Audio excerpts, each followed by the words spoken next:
Hello, everybody. Good afternoon and welcome. Welcome again to our events leading up to the Civil War. So, we are going back to. Hello, Cat. Say hi, Atlas.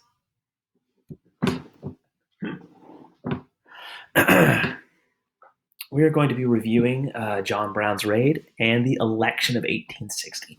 Why? Because those were pretty much like the last two nails in the coffin, as it were, the last straws before the country erupted into civil war. So let's dive right into it.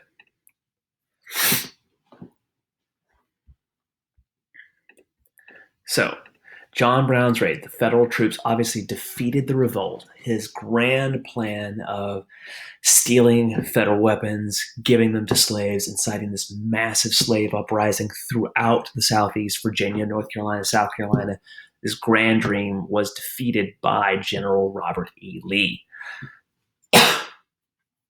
John Brown, including some of his sons and some of his co-conspirators, were captured and they were executed by hanging. And even though it failed, it did unite Northern abolitionists, and it did basically make Southern slaveholders really terrified. Basically, they saw the North as never being able to agree with the Southern lifestyle, the lifestyle being, keeping slavery legal and constitutional. So many people in the South were already talking about secession, that is, leaving the Union. And so getting to the election, we have one of the most convoluted, complicated elections in American history. You have four candidates vying for the presidency. Normally, you've got three main candidates, but there's only two that most people pay attention to. Here you have four. Now, you had the Democratic Party was split.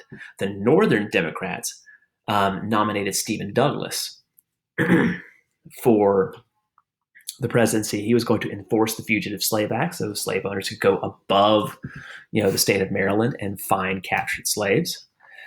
And he was a fan of popular sovereignty, that is, allowing the states to vote on themselves whether or not they wanted to have the institution of slavery. He was just, again, one of those people who wanted to pass the buck. Now you had the Southern Democrats. They nominated John Breckinridge. So the Democratic Party put up two people. It's very important to remember. John Breckinridge, of course, being a Southern slave owner, said, you know what? Unrestricted expansion of slavery. Slavery should just be everywhere. It is constitutional. It was held up by the Supreme Court in the Dred Scott case. It's an American institution. He was also for the annexation of Cuba. He wanted to take the country of Cuba, wrest it, take it away from Spain, and make it into a new southern state where slavery was legal.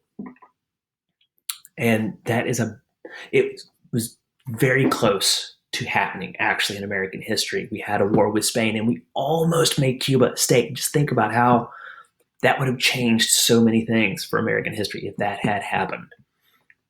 Now you have the Republicans. The Republican Party puts up Abraham Lincoln. He became famous in his debates against Stephen Douglas, who won his Senate seat.